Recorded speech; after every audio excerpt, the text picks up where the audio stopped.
வாசிக்கலாம். யாத்ராகமத்தின் புத்தகம் 4ஆம் அதிகாரம் 23வது வசனம். யாத்ராகமத்தின் புத்தகம் 4ஆம் அதிகாரம் 23வது வசனம். எனக்கு ஆராதனை செய்யும்படி என் குமாரனை அனுப்பிவிடு என்று கட்டளையிடுகிறேன். ஆமென். என்று கட்டளை. நல்லா கவனிக்கணும்.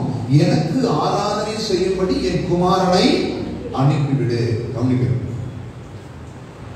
ஆராதனை செய்ய அனுப்பு, ஆராதிப்பதற்கென்று அனுப்பு, ஆராதிக்க உடைய ஜனத்தை என் ஜனத்தை அனுப்பு என்கிறார். இந்த இடத்துல ஆராதனை செய்ய அனுப்பிவிடும்படி கட்டளையிடுகிறேன். யாரை ஆராதிக்கும்படி அனுப்பு என்கிறார்? என் சேஷ்ட புத்திரனை அனுப்பு, என் குமாரனை அனுப்பு, என்னுடையவனை எனக்கு ஆராதனை செய்ய அனுப்பு என்று சொல்கிறார். யாரை பார்த்து சொல்கிறார் என்றால் பார்வோனை பார்த்து ஆண்டவர் சொல்கிறார். பார்வோன் தேவனுடைய ஜனத்தை ஆராதனை செய்வதற்கு அனுப்பி விடாதபடி தனக்கு வேலை செய்யும்படி தடுத்து வைத்திருக்கிறார். தன் ஜனத்துக்கு வேலை செய்ய, தன் ஜனத்துக்கு வீடு கட்ட, தன் ஜனத்துக்கு அடிமையாயிருக்க இஸ்ரவேல் ஜனங்களை வைத்துக் கொண்டு பார்வோன் அந்த ஜனங்களை பல ஆண்டுகளாக 1, 2, 3 என்று சொல்ல முடியாது 430 வருடங்களாக அவரை அடிமைப்படுத்தி சிறைப்படுத்தி வைத்திருந்த நிலைமைகளை நாம் அங்கே பார்க்கிறோம். இப்படி அடிமைப்படுத்தி வைத்திருந்த இந்த அடிமைத்தனத்திலிருந்து ஜனங்களை விடுதலையாக்க எண்ணின போதுதான் பார்வோனிடத்திலே பேசுகிறார் ஆண்டவர். என்ன சொல்லுகிறார்? என் ஜனத்தை ஆராதனை செய்யும்படி அனுப்பிவிடு என்று ஆண்டவர் சொல்கிறதை பார்க்கிறோம்.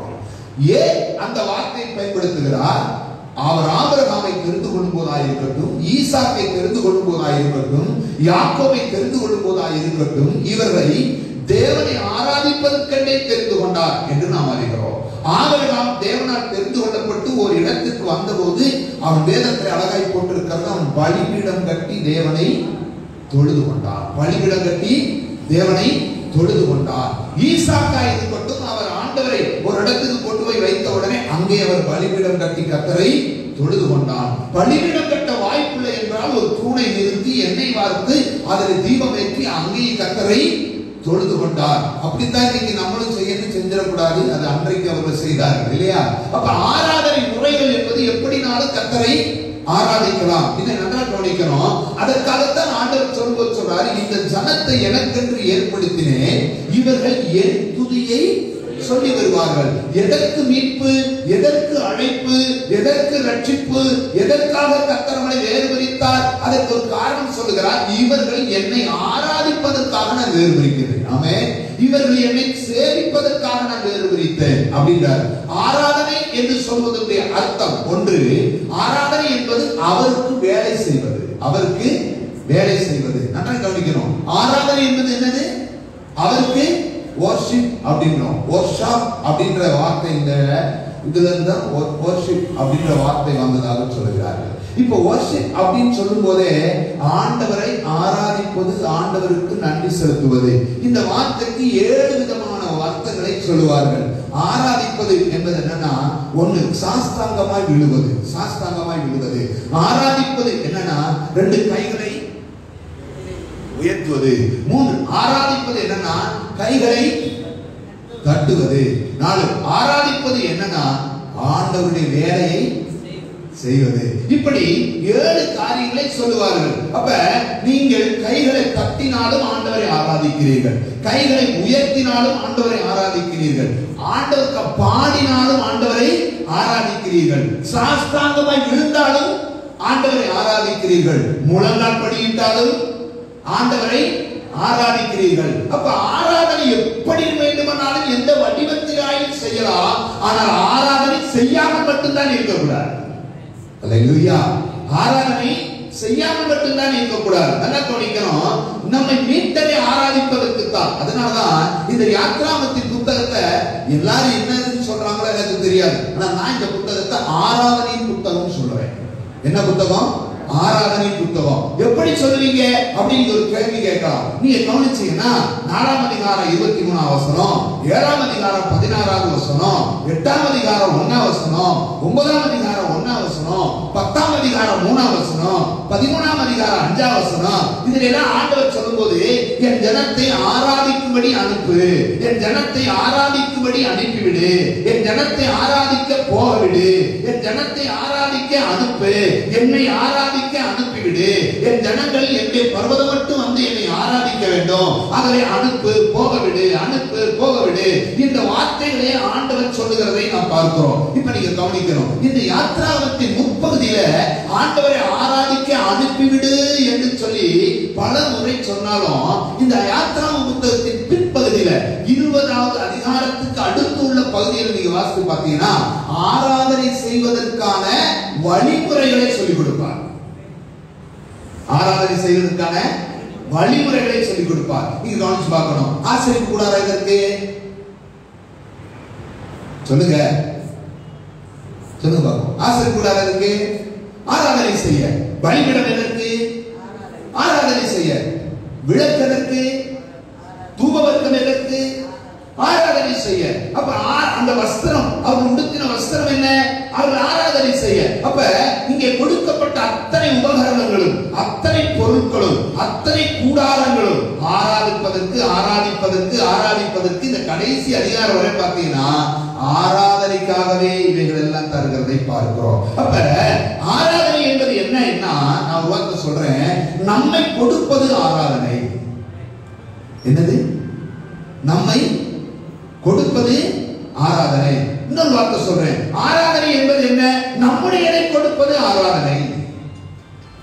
எதை கொடுப்பது? நம்முடையதை கொடுப்பது ஆராதனை. மூணாவது, ஆராதனை என்பது என்ன? அவருக்கு வேலை செய்வது ஆராதனை. ஆராதனை என்பது என்ன? பலியிடுவது ஆராதனை. நீங்க பலி செலுத்துறீங்களா? எத்தனை பேர் பலியிடுறீங்க? எத்தனை பேர் பலியிடுறீங்க? அன்னைக்கு மாதிரி நம்ம பலி செலுத்தனா ஆடு, கோழி, புறா, குஞ்சு, என்னது, மாடு எல்லாத்தையும் என்ன செய்யணும்? கொண்டு வரணும். இன்னைக்கு ஆண்டவர் நீங்க எல்லாம் கொண்டு வர மாட்டீங்க தெரிஞ்சுதான், கொண்டு வர மாட்டீங்கன்னு தெரிஞ்சுதான் மெத்தடே மாத்திட்டாரு. எப்பா சோத்திர பலியாவது சொல்லு. 5 பலி வேதத்துல இருக்கு. 5 பலி, 5 பலி.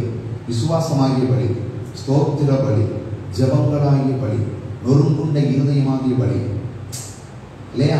அதே போல பழைய ஏற்பாட்டுல பலிகள் இருக்கிறது.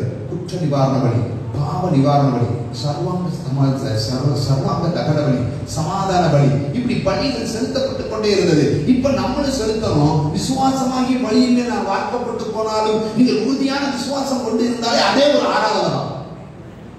ஆமென். அல்லேலூயா. ஸ்தோத்திர பலிகள், ஸ்தோத்திரம் ஸ்தோத்திரம் ஸ்தோத்திரம், கர்த்தருக்கு ஸ்தோத்திரம், கொடுத்தாலும் ஸ்தோத்திரம், எடுத்தாலும் ஸ்தோத்திரம், தந்தாலும் ஸ்தோத்திரம், இருந்தாலும் ஸ்தோத்திரம், இல்லை என்றாலும் ஸ்தோத்திரம், சண்டை போட்டாலும் ஸ்தோத்திரம், சண்டை போடனாலும் ஸ்தோத்திரம், இப்படி ஸ்தோத்திரம் பண்ணிட்டு இருந்தாலும் அது ஒரு ஆராதனை தான். ஒண்ணுமே இல்லைங்க. சர்ச்சுக்குள்ள வந்து அமைதியா உட்கார்ந்து ஆண்டவர் மட்டும் தியானிக்கிறதுக்கும் ஒரு ஆராதனை. ஆனா ஞாயிற்றுக்கிழமை மட்டும் உட்கார்ந்து அமைதியா உட்கார்ந்து எனது ஞாயிற்றுக்கிழமை மட்டும் சிலர் ஏதோ உட்காந்துப்பாரு. என் பாடினா என்ன, பேசினா என்ன, ஆண்டவர் சோத்திரம் அல்லேலூயா சொன்னா என்ன, சொன்னவங்களை யாரும் அடிக்க போறாங்களா, இல்ல யாராவது அப்படி மிரட்ட போறாங்களா? இல்லையே. அப்படி யார் மிரட்டினாலும் ஆண்டவர் மிரட்ட மாட்டாங்க. அப்படிதான் ஆராதிப்பேன்னு சொல்லிட்டு போயிடலாம். அப்ப ஆராதிப்பது எந்த வடிவத்திலேயாவது ஆராதிக்கலாம். இந்த யாத்திராவின் புத்தகத்தின் முழுமையுமே ஆண்டவரை ஆராதிக்க வேண்டும், ஆண்டவரை சேவிக்க வேண்டும் என்ற ஒரு கருத்து தான். இப்ப நீங்க கவனிக்கணும், யாத்திராமத்துல ஜனங்கள் தங்களுக்கானதை அவர்கள் எங்கேயும் போய் தேடவோ சேகரிக்கவோ இல்லை.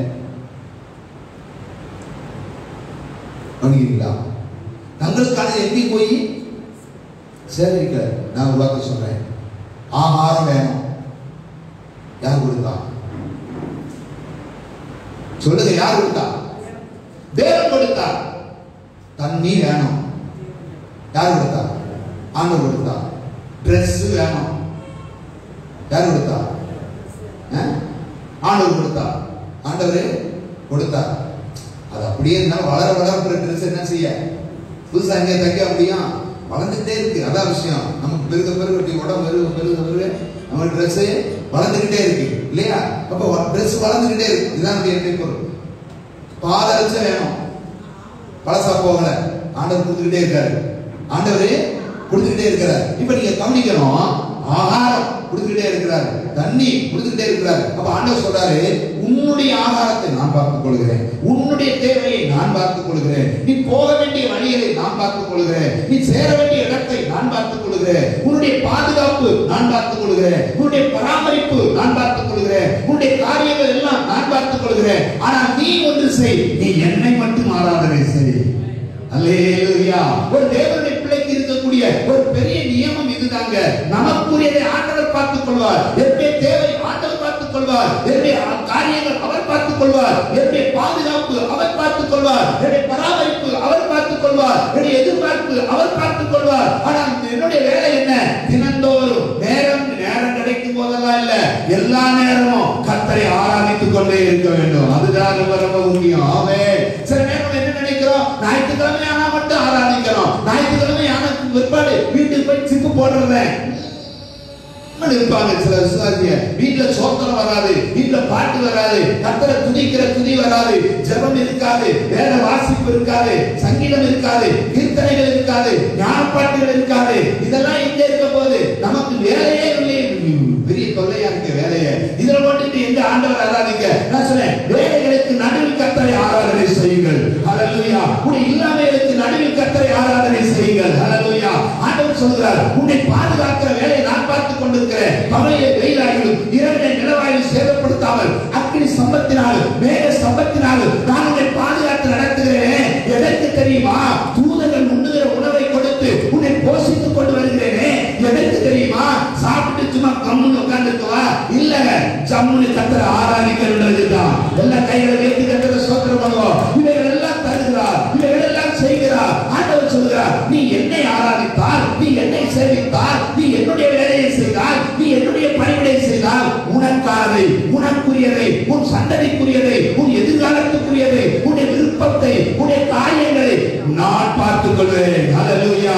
வழிகாட்ட உனக்கு ஒரு ஆள் தேவையில்லை, நானே வழிகாட்டுவேன். நீ போய் சேர வேண்டிய இடத்தில் சுதந்திரிக்க வேண்டியதற்கு நானே துணையாய் வருவேன். என் தூதரை உனக்காக அனுப்புவேன். இப்ப இந்த கருத்து என்ன? ஆராதிக்க வேண்டிய தேவப்பிள்ளை கர்த்தரை ஒழுங்கா முறையா ஆராதிச்சா செய்ய வேண்டிய கர்த்தர் சரியா ஒழுங்கா செய்யலாம். அல்லேலூயா. சில நேரம் ஆண்டவர் எனக்கு இதை தரல, ஆண்டவர் எனக்கு அதை தரல, விடுங்கய்யா. ஏன் ஒரு காரணம் இருக்கும். நீங்க ஒழுங்கா ஆராதிக்கல. அதுதான் என்னை பொறுத்து நான் சொல்லுவேன். நான் கர்த்தரை ஒழுங்கா சேவிக்கல. என்ன நிலையானாலும் பாடிக்கொண்டே இருக்கணும். சோகமும் துக்கமும் துன்பமும் சொந்த உடனே சோர்ந்து போகாதே மனமே, சோர்ந்து போகாதே அப்படின்னு சொல்லிட்டே இருக்கிறார் இல்லையா? எங்க கஷ்டம்லாம் உங்களுக்கு என்ன தெரியும்? நான் நடந்து வந்த பாதையே துன்பம், போராட்டம், வேதனை அப்படின்னு சொல்லிட்டே இருக்கக்கூடாது. என்ன நடந்தாலும் சோத்தரிப்பேன் சோத்தரிப்பேன் இயேசு தேவனை, என் ஜீவனுள்ள நாட்கள் எல்லாம் சோத்தரிப்பேன். நான் எத்தனை நேரம் சொல்றீங்க? எத்தனை நேரம் பாடி இருக்கீங்க? ஆமென். நான் இந்த பாட்டெல்லாம் பழைய காலத்து பாடல் பாடும்போது எங்க ஊர்ல ஒருத்தர் இருந்தார், கிண்ணறம் வச்சிருக்கோம். கிண்ணறம்னு சொன்னா மரக்கட்டை, மரக்கட்டையில நின்று போட்டு சைக்கிள்ல பெல் இருக்கு பார்த்தீங்களா? பெல்லு மூடி, சைக்கிள் பெல்ல இருக்க மேலக்கு மூடி, அந்த மூடி நின்று ஜாயின் பண்ணி அடிச்சுவார். ஒவ்வொரு பெல்லு மூடிக்கும் ஒரு சத்தம் வரும். அந்த ஒவ்வொரு சத்தத்தை அதை அடிப்பார் பாருங்க, கிண்ணறம் வரும். கிண்ணறத்தை தீட்டோட தீட்டு வருவார். சர்ச்சை இருப்பதே கிண்ணறம். ஒருத்தர் ஜிங்காங் ஜிங்காங் அது வச்சிருவார். ஒருத்தர் மொரக்கஸ் வச்சிருப்பார். சக்கரம் தலகர தலகர தலகர அப்படி எல்லாத்தையும் போட்டு இந்த பாட்டை பாடுவாங்க. நாலு தினை மூணுடை காயின் சிந்தைகளை, நாலு தின மூணுடை காயின் சிந்தைகளை கவலையற்ற நாக்கினதால் சோத்தரிப்பேன் நான். எப்படி மாத்தினாரா? கவலையற்றதாக்கினதால் சோத்தரிப்பேன் நான். ஆமா, சோத்தரிப்பேன் சோத்தரிப்பேன். எஸ், இப்படி பாடிக்கிட்டு துதித்துக்கிட்டு ஆராதித்துக்கிட்டு இருக்கிறதா அவனுடைய வேலையா இருந்தது. அதனாலதான் 12 பிள்ளைகள் பெற்று போட்டாலும் 12ஐயும் கர்த்தர் சேர்த்து விட்டாரு. இப்ப 2 பிள்ளையை பெற்று வச்சு இதுக்கு மேல பெற்றாத, ஐயோ அவன் உணர்வு உடச்சு போட முடியாது, பார்க்க முடியாதுன்னு சொல்றான். இது அவனுக்கான செயல். அவன் நம்ம நாங்களே விட்டாச்சுக்கிறோம், சொல்லக்கூடாதா? அதனால எனக்கு ஒரு ஆசை, 4 பிள்ளைங்க 5 பிள்ளைங்க எப்பயும் சுத்தி படை கூட நிக்கணும்னு நினைப்பேன் இல்லையா? அப்படி இருக்கணும். ஏன்னா நமக்கு தான் வெளியிலிருந்து ஆள் நம்ம சந்ததியாக சர்ச்சுக்குள்ள பெருக வேண்டாமா? பெருகமா வேண்டாமா? யாக்கோ புறப்பட்டு வரப்ப 12 பிள்ளைங்க அப்படிங்கிறப்ப ஏசா கேட்கிறான், யாரும் அதெல்லாம் நான் நினைக்கிறேன் யாக்கோவுடைய பிள்ளைங்க அப்போ ஒரு 15 வயசு 20 வயசு பிராயத்தில் நிற்பாங்க, ஒரு கேள்வி நின்றுப்பாங்க இல்ல. ரூபன், சிமியோன், இசக்கார் எல்லாம் நிக்கிறப்ப பார்த்தாங்க ஏசாவே மிரட்டுதான்.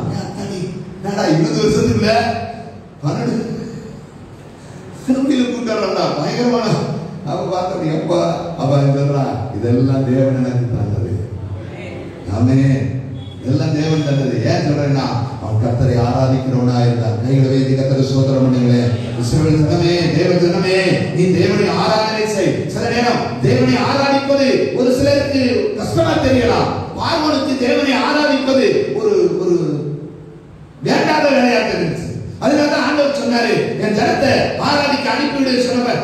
என்னதை போய் சர்ச்சுக்கு போய் இருந்த கடை போய் சர்ச்சுக்கு போயிட்டு சும்மா கடை வேலை போய் அப்படின்னு சொன்னா, ஏய் கடை முக்கியமா சர்ச்சு முக்கியமா அப்படின்னு கேட்டா, சர்ச்சு தான் முக்கியம்னு சொல்லணும். ஆனா சில நேரம் என்ன கடைக்கு என்ன பக்கத்துல ஆமா ஒரு நாள் இருந்தா தான் என்ன வேலை முக்கியமா ஆண்டவர் முக்கியமா அப்படின்னு கேட்டா, வேலைக்கு வரலன்னா அந்த சம்பளம் தர மாட்டோம் அப்படின்னு. சரி போ வேலைக்கு போயிட்டு போறோம், சர்ச்சுக்கு ஆண்டவர் போய்க்குவோம். ஆண்டவர் கோச்சுக்கிற போறாரு, ஆண்டவர் திட்டவ வராது, வெளியே தெரியலே தெரியாது. திட்டுறப்ப திட்டிக்குவாரு, கோபத்தை உடனே வெளிப்படுத்துறாரு இல்லையோ.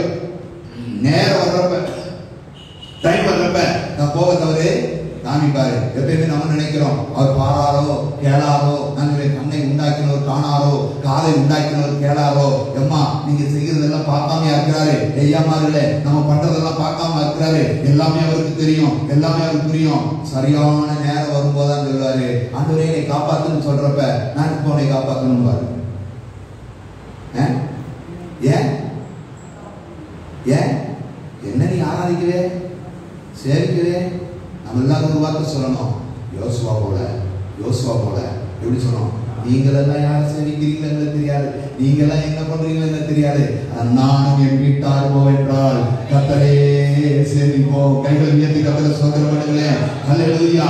பார்வோனுக்கு தேவனை ஆராதிக்கிறது என்பது எப்படி தெரியும் தெரியுமா? 5ஆம் அதிகாரம் 4ஆம் வசனத்துல போட்டிருக்கு, வேலை மெனக்கெடுத்ததா தெரிஞ்சான். எகிப்தின் ராஜா அவர்களை நோக்கி, மோசேயும் ஆரோனும் ஆகிய நீங்கள் ஜனங்களை தங்கள் வேலைகளை விட்டு கலைய பண்ணுகிறது என்ன? வேலை மெனக்கெடுத்தது என்றார். ஆராதிக்க போவது, தேவனை தொழுது கொள்வது, ஒரு மணி நேரம் கர்த்தருடைய சமூகத்தில் இருந்து ஆராதிக்கிறது சிலருக்கு எப்படி தெரியுது? வேலை மெனக்கெடுத்ததா தெரியுது. வேலை விட்டுல நீ ஆராதிக்க போறேன்ற, வேலை விட்டுல ஆண்டவர்கிட்ட போறேன்ற. எத்தனை பேர் உங்க ஆபீஸ்ல சண்டை போட்டு எனக்கு முக்கிய ஆண்டவர் தான் சொல்லி வந்திருக்கிறீங்க? என்ன நடந்தாலும் பரவாயில்ல, நீ வேலையை விட்டு தூக்கினாலும் பரவாயில்ல, எனக்கு ஆண்டவர் தான் முக்கியம். ஏன்? அவனுக்கு தெரியும் வேலை மெனக்கெடுத்தது, இது ஒரு நாள் வேலை செய்யலாமே அப்படின்னு அவனுக்கு தெரியும். எனக்கு தெரியும் இந்த வேலையை விட இந்த வேலையை கொடுத்த ஆண்டவர் எனக்கு முக்கியம்ன்றது எனக்கு தெரியும். அல்லேலூயா. இந்த வேலையை விட இந்த வேலைக்கு நியமித்த ஆண்டவர் முக்கியம்ன்றது எனக்கு தெரியும். ஆமென். அப்ப இந்த அவர் நினைக்கிறான் வேலையை எடுத்து போய் உட்கார்ந்துருக்காரு. ரொம்ப பேர் என்ன நினைக்கிறாங்க, ஞாயிற்றுக்கிழமையான வண்டியை தூக்கிட்டு சாலையை கட்டிட்டு போறாங்க, சட்டையை போட்டுட்டு போறாங்க, இவருக்கு வேலை இல்லையா அப்படின்னு சொல்லலாம். அவங்களுக்கு தெரியலாம் வேலை இல்லாதது போல, வேலை வெட்டி இல்லாதது போல. நமக்கு தான் தெரியும் இதுதான் என் வேலையே. எத்தனை பேருக்கு ஆராதிப்பதுதான் வேலைன்னு சொல்ல முடியும்? அல்லேலூயா. எந்த நாளானாலும் எந்த நிமிடமானாலும் சோத்திரம். அல்லேலூயா. எப்பயும் துதிக்கிறதா, ஆமென். எப்பயும் பாட்டுதான், எப்பயும் ஆராதனை தான், எப்பயும் சந்தோஷம் தான், எப்பயும் ஆண்டவரை துதிக்கிறதா. இந்த வேலையற்ற ஒரு செயல் யார் சொன்னாலும் பரவாயில்ல, ஆனால் ஆராதனை விடாதீங்க. ஆமென். ரெண்டாவது சிலருக்கு எப்படி தெரியுதுன்னா, பார்வோனுக்கு வீண் பேச்சா தெரிஞ்சான். ஆராதிக்க போறது எப்படி தெரியுது? அவங்க வீண் பேச்சுக்கு செவி விடாதீங்கன்றான். 9வது வசனத்துல வீண் வார்த்தை போல தெரியுது. சிலருக்கு ஆராதனை வீணானதா தெரியும். உங்களுக்கு எப்படி தெரியுது? உங்களுக்கு ஆராதனை எப்படி இருக்குது? சந்தோஷமா இருக்கா? துக்கமா இருக்கா? கஷ்டமா இருக்கா? ஆலயம் சொல்லும்போது சொல்றா, தேவனுடைய ஆலயத்துக்கு போவோம் வாருங்கள் என்று சொல்லும் போது மகிழ்ச்சியா இருந்தேன். ஏன்? அது தெரியும், நான் ஆலயத்தில் நாட்டப்பட்டிருக்கேன், நான் ஆலயத்தில் பச்சையான ஒளிவு மரத்தை போல போல இருக்கிறேன். எனக்கு அந்த ஆலயத்துல அவருடைய சமூகத்துல கூடு இருக்கு, இங்க எனக்கு வீடு இருக்கு. ஆனா எப்பயுமே ஆலயத்துக்கு வரும்போது உங்களுக்கு ஒரு சந்தோஷம் இருக்கணும். அப்பா வீட்டுக்கு போறேன், என்னுடைய தகப்பனை பார்க்க போறேன், என்னை ஆதரித்தவரை பார்க்க போறேன், எனக்கு எல்லாம் நல்லவரை பார்க்க போறேன். சிலருக்கு அது வீண் வார்த்தையா தெரியலாம். அதுக்கு எங்க போய் நான் பாருங்க சர்ச்சு ஆண்டவர் ஆண்டவர் அதை ஒரு வீண் வார்த்தை. இது எனக்கு விளையேறப்பட்ட வார்த்தை. அல்லேலூயா. ஆராதனை இருக்கணும், விளையேறப்பட்டதா இருக்கணும். மூணாவது பார்வனுக்கு எப்படி தெரியுமா? ஆராதனை என்பது 17 வசனத்துல போட்டிருக்கு, சோம்பேறித்தனமா தெரிஞ்சான். அவர் எப்படி இருக்கிறாங்க? சோம்பலா இருக்கிறாங்க. அதனால நாங்க ஆராதிக்க போறோம். நாங்க சோம்பேறித்தனமா தெரிஞ்சா. சிலருக்கு ஆராதனை எப்படி தெரியுது? சோம்பலா தெரியுது. வாங்க உட்கார்ந்து ஜெபம் பண்ணுவோம் அப்படின்னா, சோ இவர் வேற தொல்லை பிடிச்ச மனுஷனாங்க. வாங்க சிலருக்கு வீடுகள் அப்பா அம்மா வாங்க ஜெபம் பண்ணுவோம் அப்படின்னா, ஜெபம் பண்ணுங்க வாங்கடா டீ பார்ப்போம் அப்படின்னா மாட்டா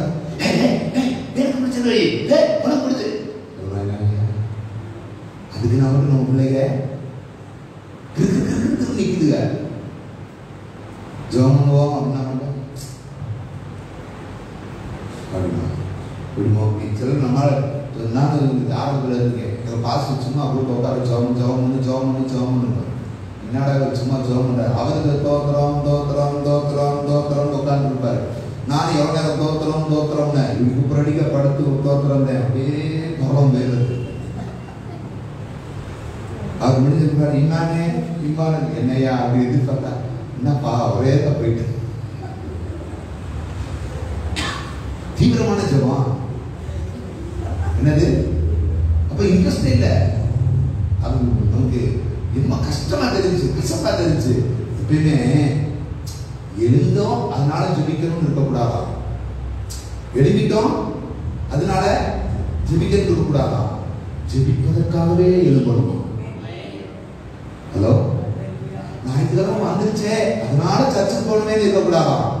திரும்ப சொல்லட்டுமா? சர்ச்சுக்கு போகணும் எப்ப ஞாயிற்றுக்கிழமை வரும்னு எதிர்பார்க்கணுமா? எத்தனை பேர் அப்படி இருக்கீங்க? ஐயோ இந்த ஞாயிற்றுக்கிழமை வர பாசு கேட்பாரு, நானா கேட்கவே மாட்டேன். வந்தா உங்களுக்கு நன்மை, வரலாட்டா உங்களுக்கு நஷ்டம். எங்களுக்கு ஒண்ணு நஷ்டம்னா இல்ல. ஆனா 2-3 வாரம் வரலன்னா உடம்பு முடியலையோ இருந்துட்டாங்களோ அப்படின்னு விசாரிக்கிறோம். அவங்க விலகினமா இருந்தாங்களோ குடும்பத்துல பிரச்சனையோ அதனால வரலன்னா விசாரிக்கலாம்.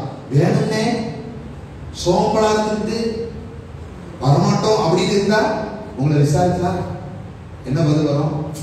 ஒரு மாதிரி இருந்துச்சு பாஸ்டர், கேரா இருந்து பாஸ்டர், நான் பாட்டு பார்த்துட்டேன், வேற இன்னும் கேராக்கி வர ஆண்டர்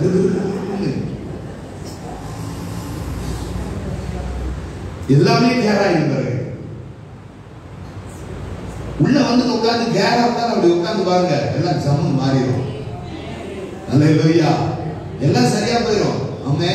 ஒரு பாஸ்டர் சொல்லும்போது சொன்னாரு, என் உயிர் பிரிஞ்சா கூட பிரசங்கம் பண்ணிக்கிட்டே உயிர் போகணும்னு சொன்னாராம். உங்களுக்கு எல்லாம் எத்தனை பேர் காசு இருக்குது? இந்த ஆலயத்துல உட்கார்ந்து சேர்ல உட்கார்ந்து ஆராதிக்கும் போதே உயிர் பிரிஞ்சா கூட சந்தோஷம்.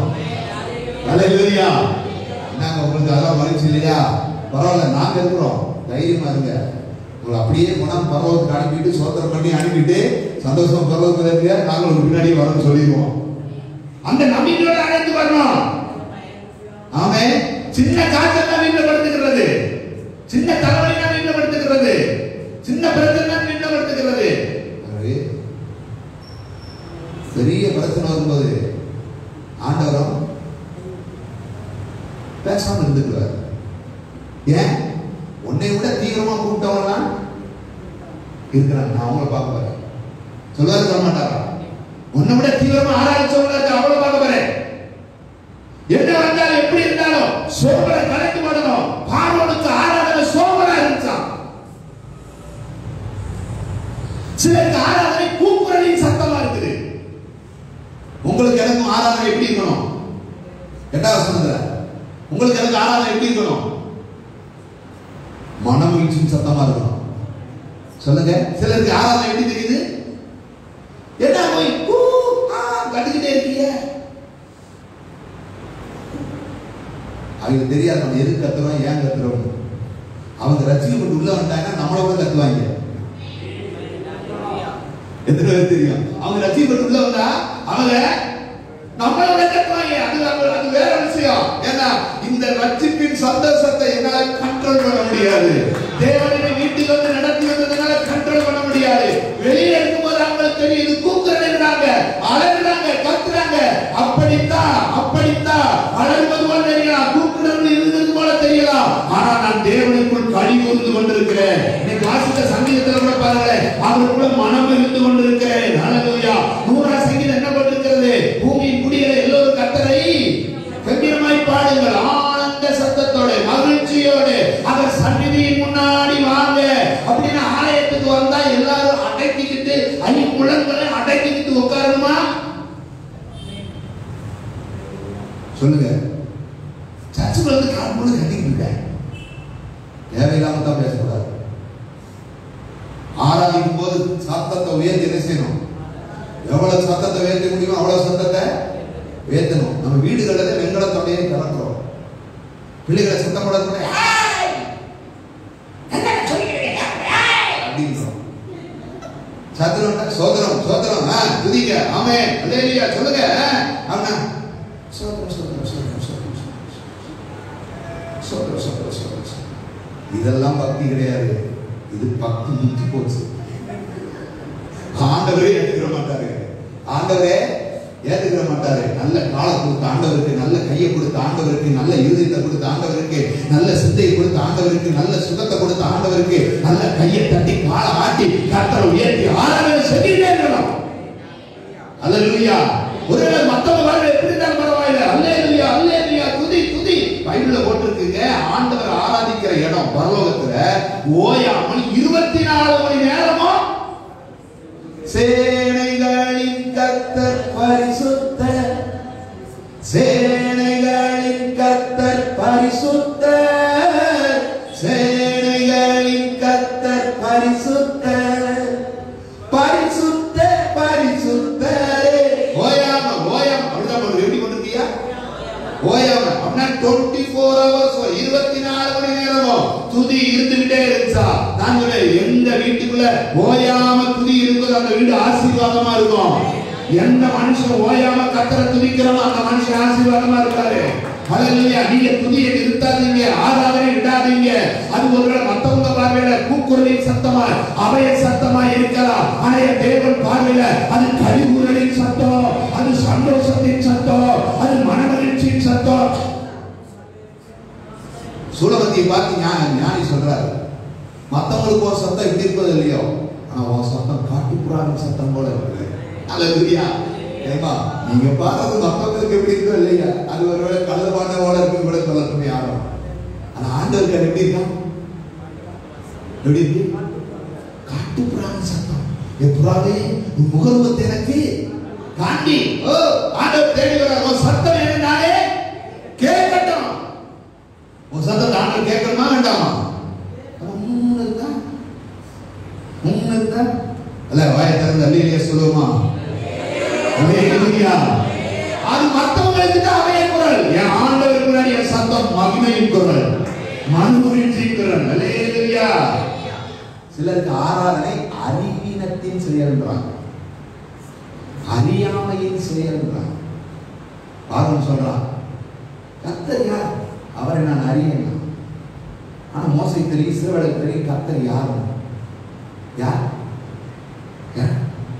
என் தகப்பனின் தாய் வேறு இருந்தவர், வித்தியாசப்படுத்தினவர். இவரை நான் ஆராதிக்க இருக்க முடியுமா? இவரை நான் துதிக்காம இருக்க முடியுமா? அவரை நான் துதிச்சுட்டாவே அப்படின்னு துதிக்கிறவர். இது அறியாமையின் செயல். எத்தனை பேர் சொன்னாலும் நமக்கு தான் தெரியும் நம்ம கர்த்தர் யார். நமக்கு தான் தெரியும் நம்ம ஆண்டவர் யாரு. அல்லேலூயா. என்னையை வாழ வைக்க தன்னையே பலியாக கொடுத்தவர் யார். அல்லேலூயா. நேற்று என்னோட பேசிட்டு இருந்தா யாரு? அவர் ஜோனா பிரதர். அவர் சாம் சுந்தரையா பேசும்போது ஒரு முறை இயேசுவின் அழகை அப்படியே வர்ணிச்சார். இயேசுவின் அழகை அப்படியே வர்ணிச்சார். உண்மையிலே உலகத்தில் வர்ணிப்பதற்கும் சொல்லுவதற்கும் ஒரே ஒரு நபர் சொல்லுகிறேன். இயேசு இயேசு இயேசு இயேசு. அல்லாஹ் சொல்ல இயேசு இயேசு. 1000 நாள் கொண்டு வர்ணித்தாலும் அல்லேலூயா. வர்ணித்தாலும் நம்ம காக்கா கற்பங்களே வர்ணிக்கிறாங்க சில நேரம். சிலர் இன்னைக்கு பாடகர்கள்லாம் பெண்களை வர்ணித்து தான் பாடுறான். மலராக, அப்புறம் நதியாக, அப்புறம் அதாவது என்னமோ சொல்லி பாடுறாங்க, ஆராதிக்கிறாங்க.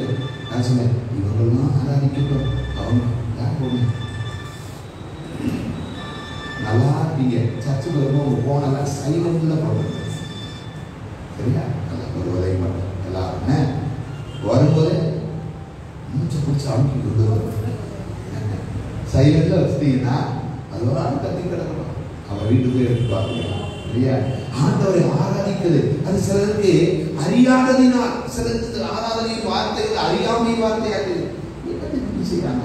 ஏன் பேசிட்டு இருக்காங்க, என்ன கத்திரிக்கா அப்படின்னு சொல்லலாம். எனக்கு ஆண்டவர் அறிஞ்சதுனால நான் ஆராதிக்கிறேன். நான் சொல்லட்டுமா, அது பார்வோனின் பார்வையில், அறியாதவர்களின் பார்வையில், துன்மார்க்கருடைய பார்வையில் ஆராதனை வேலை மனக்கெடுத்தது, ஆராதனை வீண் வார்த்தைகளுக்கு செவி கொடுப்பது, ஆராதனை சோம்பல்காரனின் வேலை என்றெல்லாம் சொன்னாலும், கூக்குரலின் சத்தம் என்று சொன்னாலும், என்னுடைய பார்வையில் ஆராதனை என்பது என்ன தெரியுமா? என் பார்வையில் ஆராதனை என்பது என்ன தெரியுமா? உங்க ஒவ்வொருவருடைய பார்வையில் ஆராதனை என்பது என்ன தெரியுமா? 4ஆம் அதிகாரம் 31ஆம் வசனம் போட்டிருக்கு. 4ஆம் அதிகாரம் 31ஆம் வசனம்.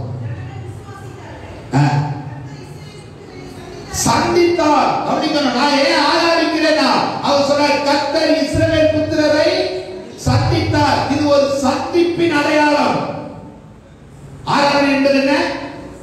சந்திப்பின் அடையாளம். கர்த்தரை சந்தித்தார், ஆகவே ஆராதிக்கிறேன். கர்த்தரை சந்தித்தார் இஸ்ரவேல் புத்திரர். பாருங்க, அந்த வசனத்துல போட்டு தலை குனிந்து பணிந்து கொண்டார். பணிந்து கொண்டார்னா என்ன அர்த்தம்?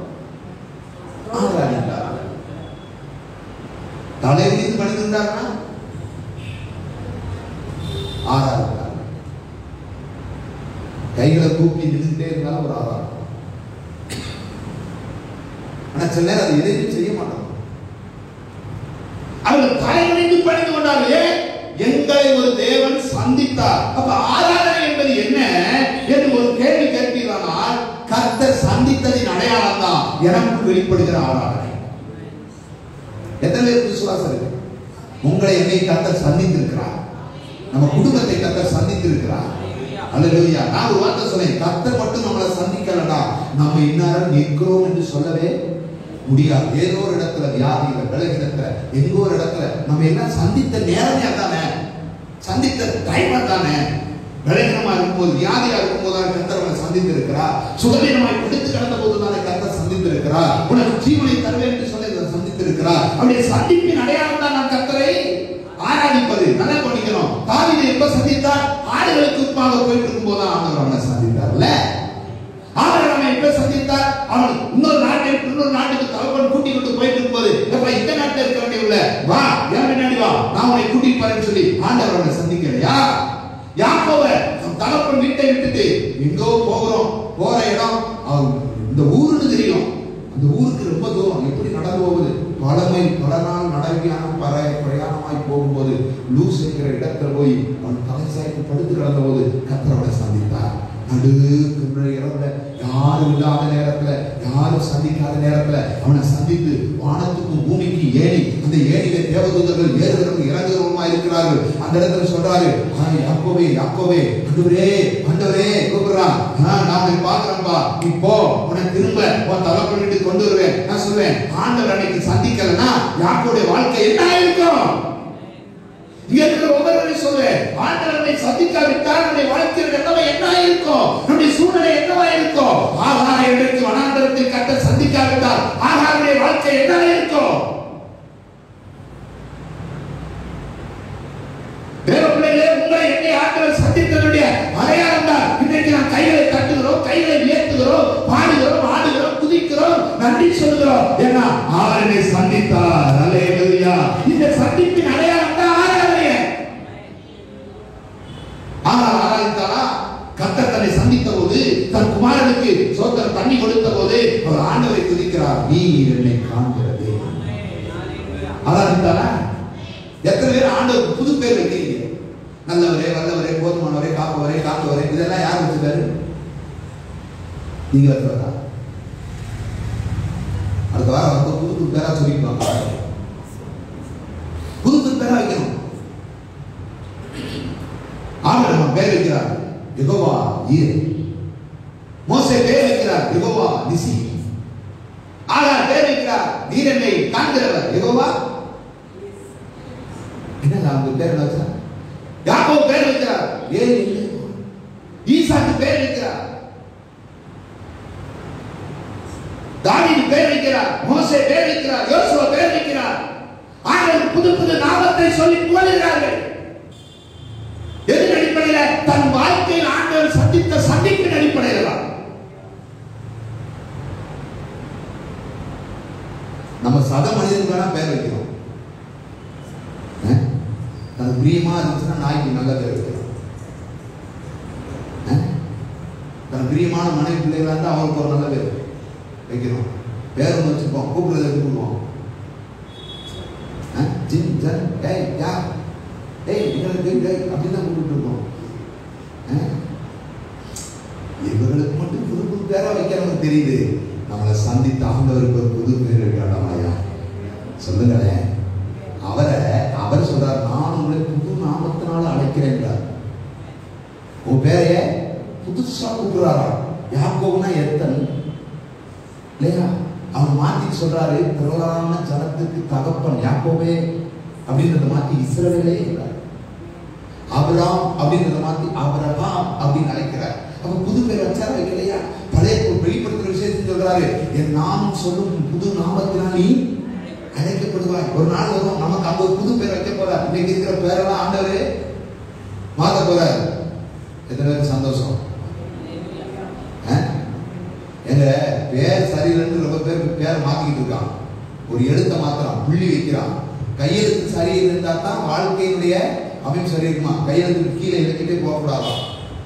மேல ஏற்றியே போட்டா தான் ஏறிக்கிட்டே போகுமா பணம் காசு. நானும் ஏற்றி போட்டு பார்க்கிறேன், ஏறவும் மாட்டேது இறங்கவும் மாட்டேது. என்னடா பெரிய பிரச்சனையா இருக்கு. நியூமராலஜி படி பார்க்கிறான், அதுபடி பார்க்கிறான். நான் ஒரு இது பார்க்க வேண்டாம். நம்மை சந்தித்த ஆண்டவர் நமக்கு இன்னது தேவை என்பதை அறிந்திருக்கிறார். அல்லேலூயா. சந்தித்த நாட்கள் இதுவரைக்கும் ஈசாக்க, அதே போல யாக்கோப, அதே போல ஆகார ஆசீர்வதித்து வந்தது போல இதுவரை உங்களை ஆசீர்வதித்து வரலையா? சந்தித்த பொழுதெல்லாம் அவர்களுக்கெல்லாம் எதிர்கால திட்டங்களை சொல்லிக் கொடுக்கலையா? ஆபிரகாமுக்கு சொல்லலையா? யாக்கோபுக்கு சொல்லலையா? உங்களை சந்தித்த ஆண்டவர் உங்களுக்கான எதிர்கால திட்டத்தோட உங்களை சந்திக்கிறார்.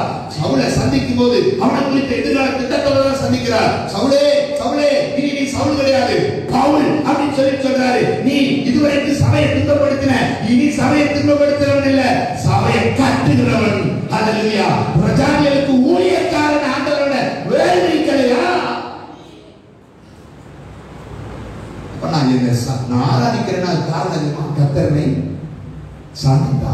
ஆண்டவரை ஆராதிக்கிறேன், என் குடும்பத்தை சந்தித்தா. நீங்க எல்லாம் என்ன சொல்றீங்க இல்லையோ, விக்கிரகத்தின் பின்பாக போய் இருந்த எங்களை ஆண்டவர் சந்தித்தா.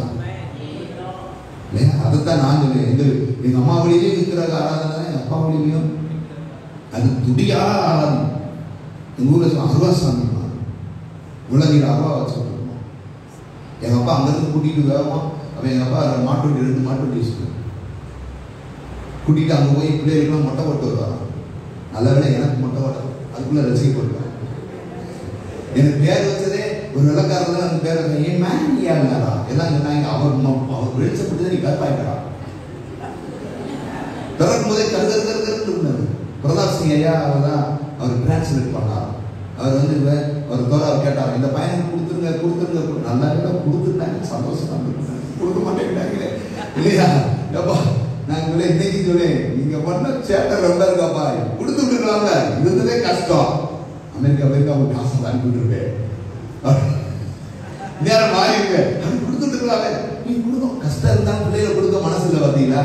கஷ்டப்பட்டாங்க, உழைச்சாலும் காப்பாற்றுவோம் அப்படின்னு சொல்லி எழுதுகிறார். அப்ப நான் யோசிச்சேன், எங்க வீட்டை மட்டும் ஆண்டவர் அப்படியே வச்சிருக்கிறார். ஆமே.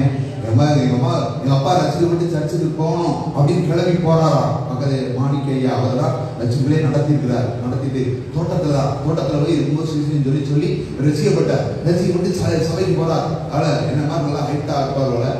நல்லா சுவிசேஷத்துக்குலாம் போனாலும் முன்னாடி நிக்க வச்சிருவாங்களாம். ஏன்னா ஹைட்டா இருக்க ஆளா பார்த்தா கொஞ்சம் நல்லா உளிஞ்செய்வார் போல. அந்த காலத்துல கத்தி பேசுறது அப்பா உளிஞ்செய்வார். இப்பயும் பயமா கத்துவார் ஆண்டவர் தான். அப்ப சர்ச்சு கிளம்பணும், அவர் கிளம்பி போற நேரம் போகப்படாது. எங்க அம்மா சண்டை போட, ஏய் போனேன்னா பேப்பர் சாமி கும்பிட போறேன், இதெல்லாம் உனக்கு என்ன நல்லாவா இருக்கு, இதெல்லாம் ஆச்சா உஜா சண்டை போட்டுட்டு இருக்கும் போதே திடீர்னு ஆண்டவர் எங்க அம்மா மேல இறங்கிட்டார் போல. ஆமா, அது ஒரு ஆச்சரியம். எங்க அம்மா மேல இறங்கினோடனே எங்க அம்மா ஆவில நிறைஞ்சு இதோ சீக்கிரம் வருகிறேன், இதோ சீக்கிரம் வருகிறேன், ரட்சிக்கப்படும் மனதிற்கு சொல்லிக்கிட்டே சர்ச்சுக்குள்ள போயிருந்தாங்களாம். இத்தனைக்கும் படிப்பறிவு இல்லாத ஒரு பேரை இன்னைக்கு நான் சொன்னேன். அப்படித்தான் ஆண்டவர் ரட்சித்திருக்கிறாரு. நான் ஏன் சொல்றேன், அப்படி ஒருவேளை என் குடும்பத்தாங்க சந்திக்காவிட்டால் எங்க வாழ்க்கையெல்லாம் எப்படியோ போயிருந்திருக்கோம், என்னமா இருக்கும். ஆனா இன்னைக்கு ரட்சித்ததுனால எனக்கும் பரலோகத்துல ஒரு இடத்தை கற்று வச்சிருக்கிறாரு, எங்க குடும்பத்துக்கு ஒரு இடத்தை வச்சிருக்கிறாரு. அதை நினைக்கும் போது நான் ஆராதனை செய்யாமல் எப்படி இருப்பது, அதை நினைக்கும் போது கர்த்தரை துதியாமல் எப்படி இருப்பது, அதை நினைக்கும் போது கர்த்தருக்கு நன்றி சொல்லாமல் எப்படி இருப்பது.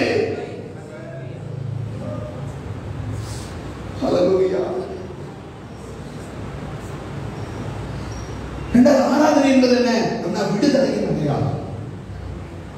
4ஆம் அதிகாரத்தினுடைய சோதரம் 31 வசனத்திலே வாசிக்கிறோம், கர்த்தர் சந்தித்தார் என்றும் என்னுடைய உபத்திரவங்களை கண்ணோக்கி பார்த்தார்.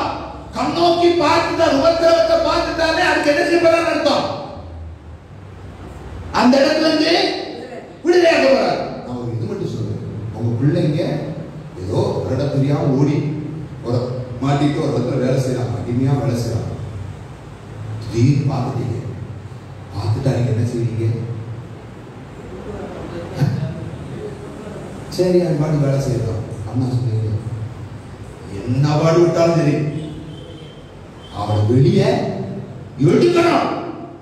400 வருஷம் ஆண்டவர் இஸ்ரவேலின் சேஷபுத்திரன்றார், குமாரன் 400 வருஷமா அடிமைப்பட்டிருக்கிறான், 400 வருஷமா சிறைப்பட்டு கிடக்கிறான், 400 வருஷமா வாழ்க்கையில விடுதலை இல்ல, ஒரே அக்கராய்ப்பு, தவிப்பு, வேதனை, துக்கம், போராட்டம், இவைகளுக்கு ஓடுறான். ஜீவனையும் கசப்பாக்குகிற அனுபவங்களுடைய வாழ்க்கையில இருக்கிறது.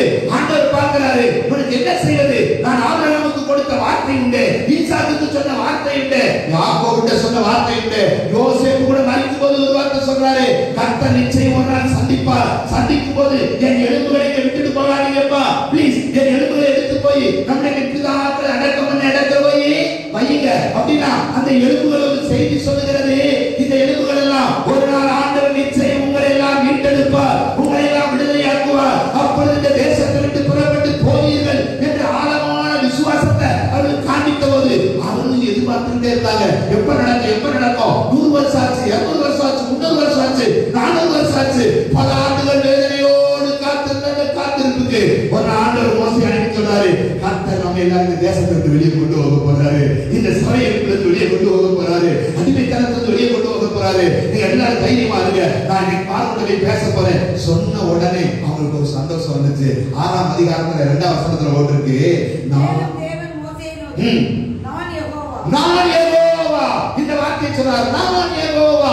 யெகோவா என்ற வார்த்தையுடைய நல்ல அர்த்தம் என்னென்றால் நான் உங்களை விடுவிக்கிறவர் அர்த்தம். கவனிக்கணும், யெகோவா என்ற வார்த்தைக்கு நல்ல பதத்துல சொல்லணும்னா நான் உங்களை விடுவிக்கிறவர் அர்த்தம். இதுவரைக்கும் சர்வ வல்லவராய் அறியப்பட்டவர், இதுவரைக்கும் யெகோவா என்ற நாமத்தில் அறியப்படாத இருந்த கர்த்தர் இப்ப சொல்றாரு, அவருக்கு சர்வ வல்லவராய், அவருக்கு எல்சடாயாய், அவருக்கு எல்லாவற்றுக்கும் போதுமானவராய் நான் இருந்தது உண்மைதான், ஈரேவாக இருந்தது உண்மைதான். ஆனால் இன்றைக்கு மோசே உனக்கு நான் ஒரு யெகோவாவாக, நல்லா கவனிக்கணும், உன்னை விடுதலையாக்குகிறவராக அறியப்பட போகிறேன். எத்தனை பேருக்கு நம்பிக்கை இருக்கிறது? நான் ஆராதிப்பதற்கு ஒரு காரணம் உண்டு, அவர் என்னை விடுவித்ததினால் நான் ஆராதித்துக் கொண்டிருக்கிறேன்.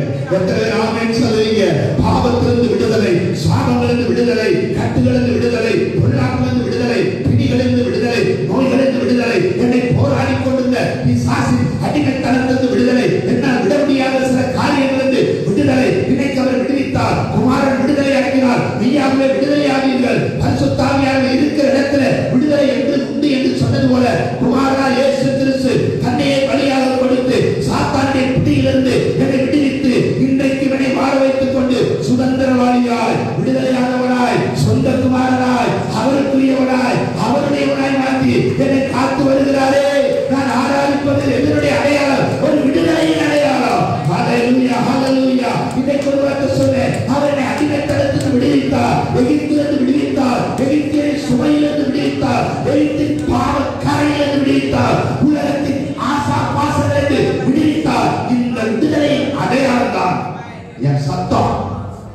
ஆமென். இந்த விடுதலையின் அடையாளம் தான் என் முழங்கால். ஆமென். சொல்லக்கூடிய அர்த்தம் இருக்கு. இந்த விடுதலையின் அடையாளம் தான் என் குதியலா, என் குதிப்பலா. இந்த விடுதலையின் அடையாளம் தான் என் கை நட்டலா. இந்த விடுதலையின் அடையாளம் தான் ஆண்டவரை பாடுகிற பாட்டல்லா. இது எல்லாத்துக்கும் காரணம் அவரை விடுவித்தார். எத்தனை பேர் சொல்ல முடியும்? சில காரியங்கள் கர்த்தர் உங்களை விடுவிக்க விரும்புகிறார், உங்களை சுகமாக்க விரும்புகிறார். ஹல்லேலூயா. உங்களுக்கு ஒரு அற்புதத்தை கர்த்தர் செய்ய விரும்புகிறார். ஆச்சரியமாய் சொல்ல விரும்புகிறா. இந்த காலையில எதிலிருந்தெல்லாம் விடுதலை தேவை என்றோ எதிர்பார்ப்போடு வந்திருப்பீர்களா? உங்களை பாவத்துக்கு விடுதலையாக்கப்பட்ட தேவனுடைய சில பிசாசு கட்டுகளோடு அடிமைத்தனத்தின் சுரைகளோடு இருப்பீர்களா? கர்த்தரை விடுதலையோடு ஆராதனை செய்ய, கையை தட்டி நல்ல ஆராதனை செய்ய, நல்ல கைகளை உயர்த்தி அசைத்து ஆராதனை செய்து பாருங்க. நிச்சயம் உங்களை எல்லா தீமை இருந்தோ அவருடைய விடுதலையாக்க உண்மை நிறைவேறும். ஹல்லேலூயா. நேரம் இல்லை, அதனால உரையாற்ற சொல்றேன். ஆராதனை என்பது விசுவாசத்தின் அடையாளம். ஏன் ஆராதிக்கிறேன்? நான் அவரை விசுவாசிக்கிறேன், அதனால ஆராதிக்கிறேன். நான் விசுவாசிக்கிறவர் என்ன என்று அதே 4ஆம் அதிகாரம் 1 வசனம் தான். அவங்க விசுவாசித்தாங்க. எங்களை கர்த்தர் என்ன செய்வார்? விசுவாசத்தின் அடையாளம். பவுல் சொல்றார், நான் விசுவாசிக்கிறது என்ன என்று அறிந்திருக்கிறேன். தாவீது சொல்கிறார், விசுவாசித்தேன் ஆகையால் பேசுகிறேன். என்ன பேசுறேன்? ஜீவனுள்ள தேசத்துல வாழ்ந்திருப்பேன் என்று பேசுகிறேன். எத்தனை பேருக்கு நம்பிக்கை இருக்கு? நான் விசுவாசிக்கிறேன் ஆண்டவரை. கடலுக்கு நடுவில் நான் தத்தளித்துக் கொண்டிருந்தால் அங்கேயும் வருகிறவர்கள் விசுவாசிக்கிறேன். ஹல்லேலூயா. புயல், ஐயா சொன்ன மாதிரி புயல் மழை மேலும் அதான் சொல்லுவாங்க. முன்னாடிலாம் புயல் ஒரு 6 மாசத்துக்கு ஒன்று எப்பயோ தான் வரும். நமக்கு என்ன வாரம் புயல். வருஷம் முடிவுனா அடுத்த ஒரு புயல் இருக்கான். தைரியமா இருங்க. அடுத்த ஒரு புயல் இருக்கான். நாளை சென்னைலாம் தண்ணி கடாயிடுச்சு. ஏதோ நம்ம ஊர் பரவாயில்ல, தண்ணி இல்லாம. நம்ம ஊருக்கு மேடா இருந்தோ தண்ணி இல்லாம இருக்கும். சென்னையெல்லாம் பார்த்தீங்கன்னா ஆழ்வார்பேட்டை, நம்ம பேட்டையெல்லாம் போட்டிருந்தாங்க. ஊரை தண்ணி, முழங்கால தண்ணியில என்ன செய்யறாங்க? வீடுகளுக்குள்ள தண்ணி, சாக்கடையெல்லாம் உள்ள போயிருச்சு. ரொம்ப சிரமப்படுறாங்க. இங்கெல்லாம் தண்ணி இல்லை, பரவாயில்ல, கர்த்தருக்கு சோத்திரம்.